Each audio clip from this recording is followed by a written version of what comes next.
think this all started out in a cave? Do you really believe that it's our freedom they'll save? Is it possible there's another plan and they're paving the way? Is it too far-fetched to think our leaders wouldn't misbehave? Have you looked at what they promised us and what they gave? Why'd we invade Iraq if the terrorists were Saudis? And why did Bush and Bin Laden have stock in the same companies? And how the CIA already know about these guys? They were taking classes at flight schools right in front of their eyes. Able Danger tried to warn them over 70 times, but every time they tried, they got permission denied. Looks like the boys up high simply refused to find. That's why the information was consistently declined. If they intercepted the plot, there'd be no bind to unwind, no chance to enact the plan, and no reason to invade Iraq or Afghanistan. So why buildings collapse into their own footprint? I'm going back to redact original blueprints. PNAC, learn the acronym please. It means Project for a New American Century. Written by Rumsfeld, Wolfowitz, and the Dick Cheney.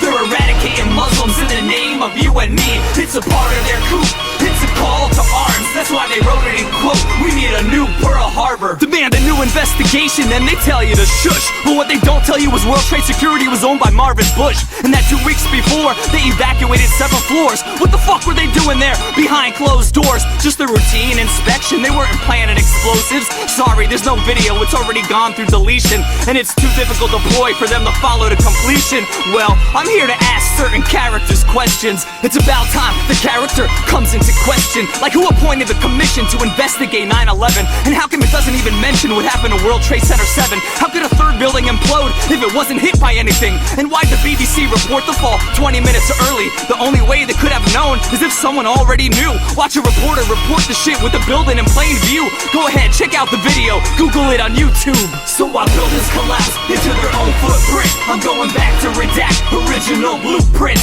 PNAC, learn the acronym please. It means Project for a New American Century. Written by Rumsfeld, Wolfowitz, and the Dick Cheney. They're eradicating Muslims in the name of you and me. It's a part of their coup, it's a call to arms. That's why they wrote it in quote, we need a new Pearl Harbor. How come 6 months before Silverstein bought the World Trade? Was it the $500 million in insurance claims? And how come he didn't show up for work on that particular day? He even admits that demolition was the decision he made. Specifically to pull it was the call that he gave, but to line explosives you need at least several days. Well, if that's the case, that's the smoking gun. Just ask the scientists about all the thermate they found and how it's only used in demolitions to bring buildings down. And why does it look like a missile that hit the Pentagon? If it wasn't, then were all the plane parts that crashed to the ground? And why'd they have to confiscate every camera around? How come Cheney gave the orders for NORAD to stand down? I can hear the whistles blowing and the sound is getting loud, like jets 100 miles away, breaking barrier sound. That's why Bush just sat there, he thought it was another practice round. So why buildings collapse into their own footprint? I'm going back to redact original blueprints. PNAC, learn the acronym please. It means Project for a New American Century. Written by Rumsfeld, Wolfowitz, and the Dick Cheney. They're eradicating Muslims in the name of you and me. It's a part of their coup, it's a call to arms. That's why they wrote it in quote, we need a new Pearl Harbor.